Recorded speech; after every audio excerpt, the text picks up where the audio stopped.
안녕하세요. 투자자와 지성인을 위한 이야기 공간 돈다방에 오신 여러분을 환영합니다. 오늘 다뤄볼 아파트는 지난번 고양 창릉 S4블럭에 이은 S3블럭 한번 다뤄보려고 합니다. 이 아파트 같은 경우는 일반 공공분양이 아니고 이익공유형 분양이거든요. 그래서 이익공유형 분양이 뭔지, 특징이 뭔지, 장점과 단점이 뭔지 이런 것들을 좀 살펴보고 그 다음에 입지나 안전마진, 그 다음에 S4블럭과 비교해서 좀 분석을 해보도록 하겠습니다. 그럼 시작합니다. 자, 아파트에 대한 기본적인 정보를 살펴보겠습니다. 자, 세대수는 1282세대고요. 면적은 좀 더 다양합니다. S4블럭보다 뒤에서 보시겠지만 소형 평수가 조금 더 많이 배치가 되었다는 걸 확인을 할 수가 있고요. 층수가 굉장히 낮은 동들이 꽤 있어요. 그래서 세대수 대비 동수가 꽤 많습니다. 거의 동수가 30개 가까이 되는 꽤 규모가 큰 그런 아파트라고 보시면 되겠습니다. 자, 공급 물량입니다. 공급 물량을 보시면 아시겠지만 전용 46과 전용 55, 59보다 작은 평면이 섞여 있다는 게 S4 블럭과 좀 차이가 나는 부분이고요. 이 아파트도 사전 청약을 진행을 했고요. 사전 청약 물량을 제외한 본 청약 물량 한 400세대 정도가 나왔는데 본 청약 400세대면 굉장히 많이 나온 거죠. 절대적인 물량이 꽤 많은 편이다 라고 말씀을 드릴 수 있습니다. 5급 비율은 약 53%고요. 절반 조금 넘게 차지하고 있고 84 같은 경우가 한 20% 정도 됩니다. 그리고 한 1200세대 중에 본 청약의 비율은 한 30%쯤 정도 되고요. 꽤 높은 편입니다. 본 청약으로 꽤 많이 나온 상황이고 비율을 보면 S4 블록보다는 5구 비율은 좀 낮아요. S4 같은 경우는 5구가 한 75%쯤 차지했거든요. 대신 84 비율은 높습니다. 84 비율은 반면 한 10% 정도밖에 안 됐거든요. 그래서 5구는 낮추고 84는 높였다라고 볼 수 있을 것 같습니다. 자, 이어서 기본 스펙입니다. S3블록과 S4블록을 비교하고 있습니다. 결과부터 말씀드리면 거의 똑같습니다. 거의 복부 수준으로 규모만 좀 다르고 거의 똑같다고 볼 수 있을 것 같아요. 주차 대수 거의 비슷한 거 보이시죠? 난간 종류 똑같고 세대 창고 없는 것도 똑같고 그 다음에 전기차 주차장이야 세대수 차이에 따라서 달라지는 거니까 큰 문제 없고요. 난방 방식도 신도시니까 지역 난방 들어가고 요 방음 관련 스펙도 정확히 일치합니다. 다 똑같아요. 시공사는 다르지만 둘 다 마이너한 건 똑같아요. 거의 이름 들어본 거 거의 없으시죠? 그래서 정리하면 브랜드 가치와 상품성 둘 다 낮다. S4블록과 거의 동일한 상품성의 아파트다라는 걸 확인할 수 있습니다. 자, 평면도 보겠습니다. 5구부터 볼게요. 더 작은 평면도 있는데 일단 대부분 다 동일해요. 거의 똑같습니다. 평면도 거의 S4블록이랑 비슷해요. 5구는 좀 다른 게 폭이 똑같고요. 5구만 S4블록 같은 경우는 발코니 실외기가 이 안방 쪽에 있어요. 근데 이 S3블록 같은 경우는 얘가 이 드레스룸 뒤쪽으로 갔죠. 이 차이 말고는 74와 84는 거의 동일하게 똑같다고 보시면 되고요. 여기도 좀 타입이 세분화가 되는데 요거 달려있는 이유는 층수에 따라서 달라집니다. 이 일반 A타입 같은 경우는 15층 이하에 A가 붙고 그 다음에 H가 붙으면 하이, 높다. 25층 이상 되면 H가 붙더라고요. 그리고 요 사이층이면 A가 붙는 그런 구조라고 이해하시면 되겠습니다.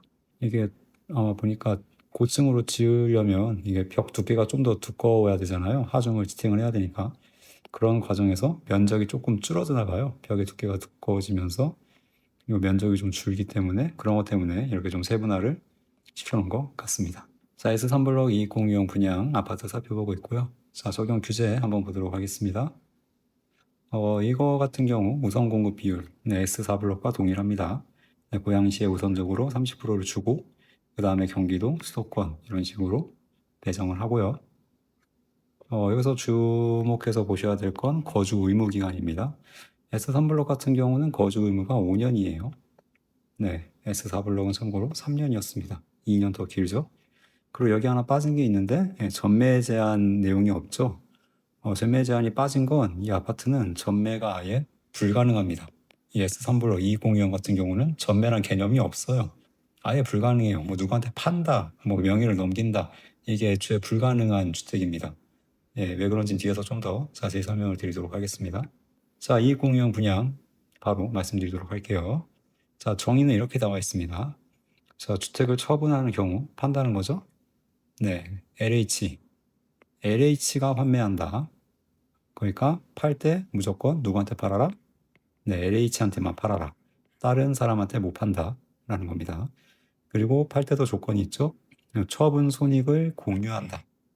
네, 여기가 공유잖아요. 공유. LH랑 나눠 갖는 거예요.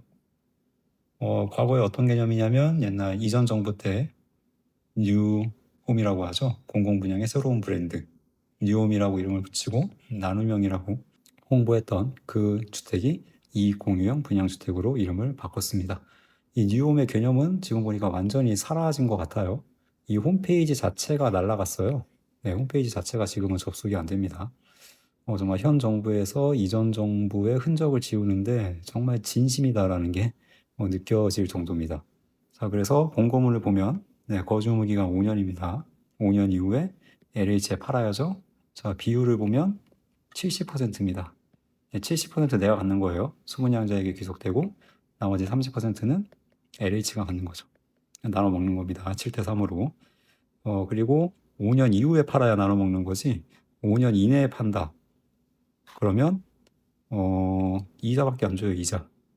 네, 정기예금의 평균 이자율만 붙여서 받아갈 수 있습니다. 그러니까 5년 이내에 팔면 안 되겠죠. 네, 거의 남는 게 없습니다. 손해요, 손해 오히려. 그렇기 때문에 꼭 일단 5년은 가지고 있어야 된다라는 말씀을 드립니다. 자, 이어서 더 내용을 살펴보겠습니다. 자, 분양 가격은 시세의 70%를 적용한다고 되어 있습니다. 일반 공공분양은 시세의 한 80% 선으로 적용을 하거든요. 그러니까 일반 공공분양보다 싸요. 네, 더 쌉니다. 대신 소유자는 환매 시 매각 차익의 70%만 가져갑니다. 30%는 LH를 줘야 되는 거고요. 그리고 이 환매 시의 가격, 이 가격이 시세가 아니고 감정평가액, 감정평가액으로 하는데 이 감정평가를 누가 하냐면 LH에서 지정한 감정평가사가 감평을 한다고 합니다. 그러니까 아무래도 시세보다는 좀 낮게 책정될 가능성이 높죠. 이것도 좀 안 좋은 면이라고 할 수가 있을 것 같아요. 말씀드렸듯이 LH에만 팔아야 되고 전매가 아예 불가능하기 때문에 부부 공동명의도 불가능합니다. 이익공유형 분양은 공동명의도 안 돼요. 네, 참고하시면 되겠고요. 아까 이게 70%라고 했잖아요. 네, 시세 70%, 일반 공공분양은 80%. 이걸 계산해보면 일반 공공분양 대비 한 12.5% 싸게 사는 거거든요. 대신에 수익금의 30%는 LH에 줘야 돼요. 딱 보기 어떠세요? 이게 이득이라고 생각하십니까? 손해라고 생각하십니까? 자, 한번 계산을 한번 해봤습니다. 자, 똑같은 아파트를 일반 공유형은 8억, 일반 공공분양은 8억, 이익공유형은 좀 싸게 한 7억 정도의 분양을 받았다고 치겠습니다.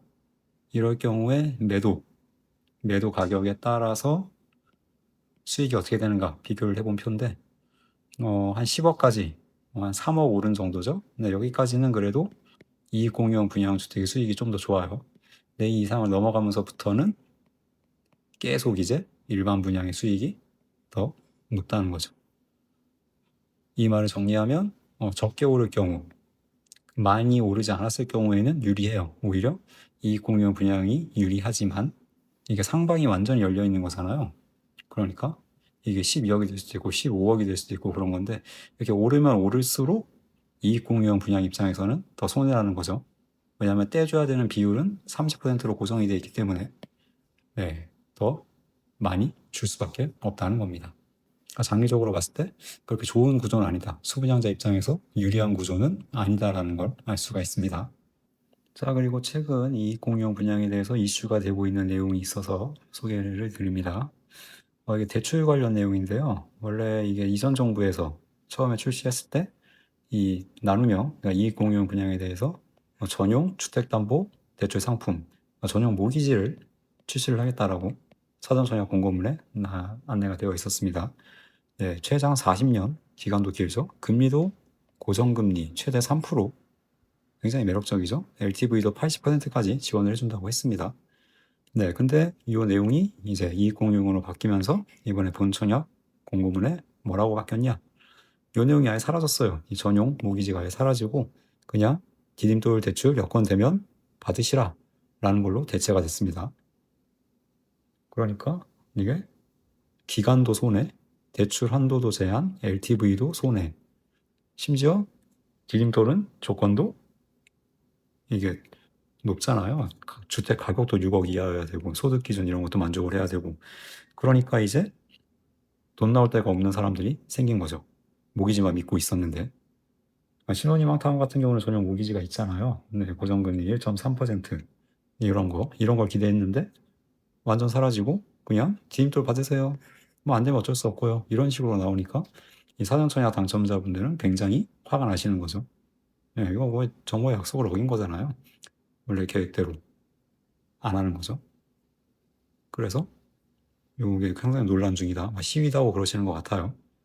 근데 이게 미충족 되죠. 왜냐면 이 전용 74만 해도 분양가가 6억이 넘거든요. 근데 이분들은 그냥 디딤돌 대상 자체가 안 되는 거예요. 그러니까 왜 일반 그런 주담대를 받아야 되는데 요즘 금리가 엄청나죠.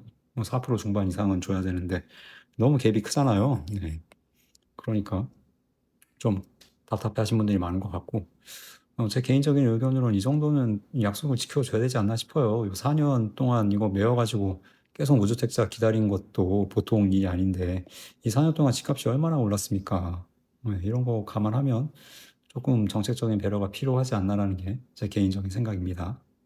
자, 그다음 청약 자격 한번 살펴보도록 하겠습니다. 자, 청약 자격 같은 경우는 또 유심히 보셔야 될 부분이 있는데요. 우선 요거는 다 기본적입니다. 그래도 공공분양이기 때문에 무주택, 중복 청약, 재당첨 여부 이런 것들은 다 해당 사항이 없어야 되고요. 그다음에 청년 특별 공급이 있습니다. 이익공유형 분양은 청년에게 특별 공급이 들어가요. 그다음에 특별 공급이 좀 종류가 단촐하죠. 예, 보여야 될 게 안 보여요. 다자녀 없고요.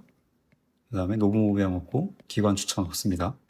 네, 좀 단순화된 구성이다라는 걸 확인할 수 있고, 참고로 청년 특별 공급 같은 경우는 부모의 자산을 봅니다. 예, 부모의 자산도 보고 본인의 자산도 보고 둘 다 충족을 해야 조건이 가능합니다. 또 봐야 될 건 자산 기준이 있긴 있는데 얘가 총자산이에요. 네, 총자산이기 때문에 굉장히 좀 허들이 높습니다. 네, 일반 공급에서 소득 기준. 일반 공급 같은 경우는 전용 면적 60제곱미터 이게 초과 넘는 거에 대해서는 이게 소득 자산을 안 보죠. 안 보는데 이익공유형 분양은 이런 평형에 상관없이 소득 자산을 다 봅니다. 그래서 말씀드린 걸 정리하면 이렇게 얘기해 볼 수 있겠죠. 네, 아까 말씀드린 총 자산에는 전세, 보증금, 금융자산 전부 다 들어갑니다. 그리고 심지어 보험, 해약금까지도 들어가요. 연금 납입액 당연히 들어가고요. 생각보다 많이 나온다고 합니다. 그래서 이런 것들 확인을 꼭 해보셔야 합니다. 결론은 일반 공공분양보다 더 자격이 높다. 더 자격 맞추기가 힘들다라는 겁니다.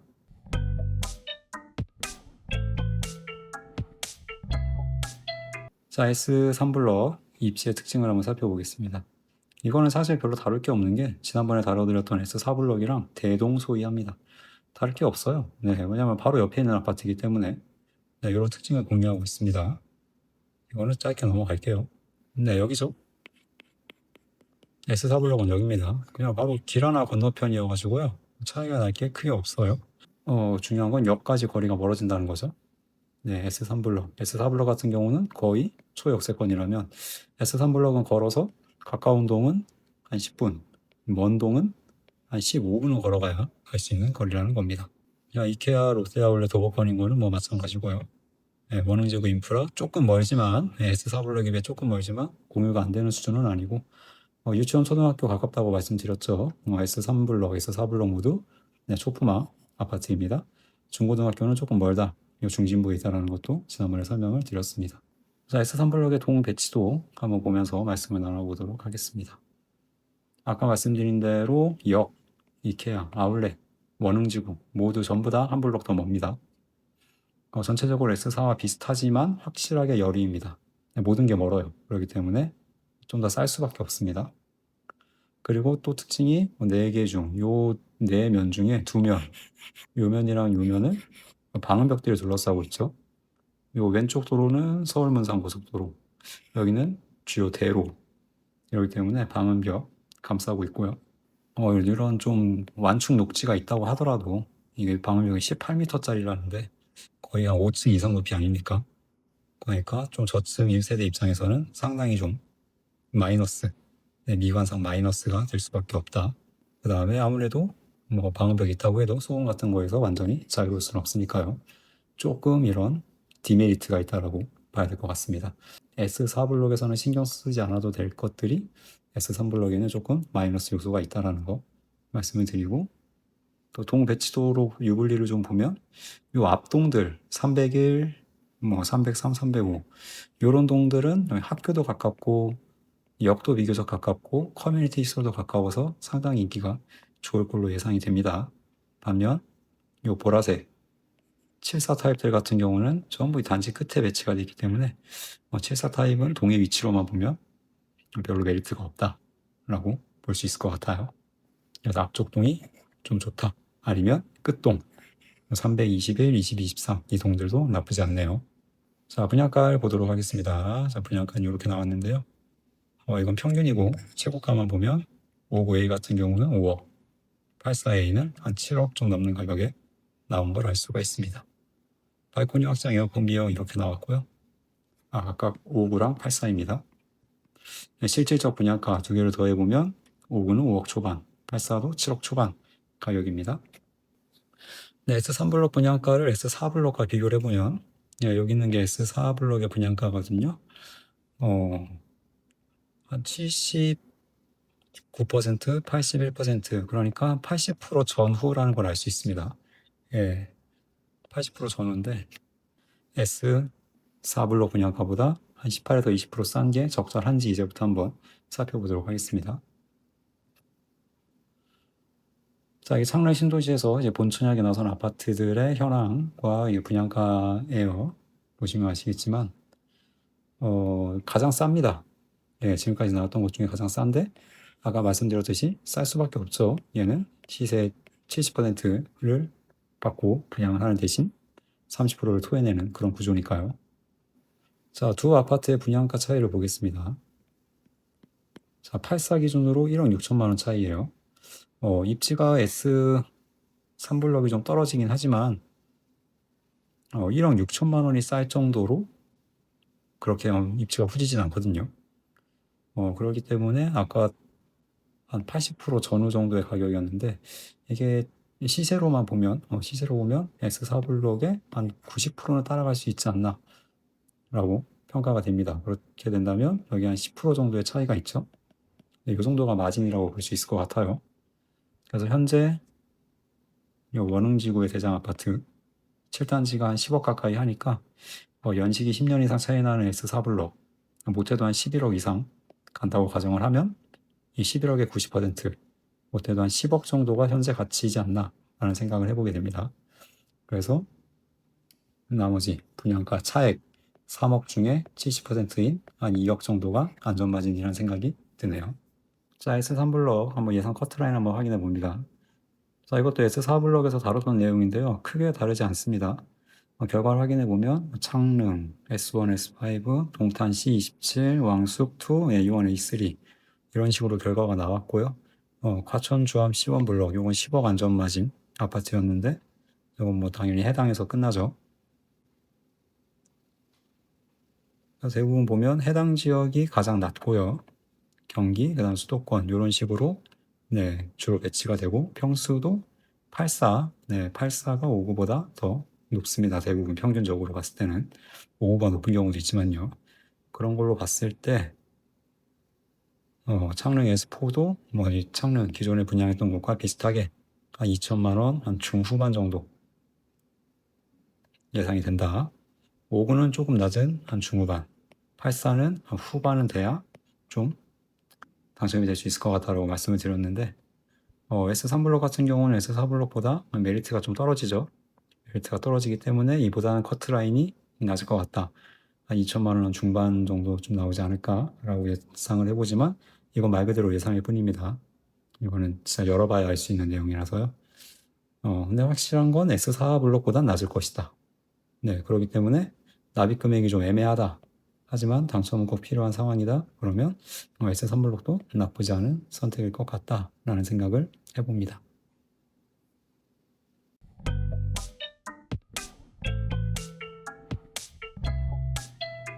자, 고양천의 S3블록 이 공유형 분양에 대해서 다뤄봤습니다.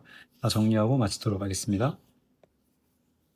자, S3블록 같은 경우는 S4블록보다 모든 면에서 부족한 아파트였습니다. 상품성은 비슷비슷했어도 일단 입지가 좀 많이 입지가 조금씩은 떨어지는 그런 아파트였다라고 정리를 할 수 있었고요. 분양가는 이익 공유형이라서 더 쌌습니다. 물론 입지가 S4블록보다 떨어지기 때문에 더 싼 건 맞지만 거기에 플러스 이익 공유형이란 것도 더해져서 S4블록의 한 80% 정도 수준의 가격에 나왔다는 걸 확인을 할 수 있었어요. 그리고 이익 공유형 분양이라는 게 70%만 가져갈 수 있고 이러한 핸디캡들이 있다라는 것들을 자세히 한번 살펴봤습니다. 하지만 그럼에도 안전마진이 있는 아파트다라는 게 저의 결론이었고요. 물론 S4블록만큼은 아니겠지만 내가 2억 가까이는 가져갈 수 있지 않을까라고 조심스레 예상을 한번 해봤습니다.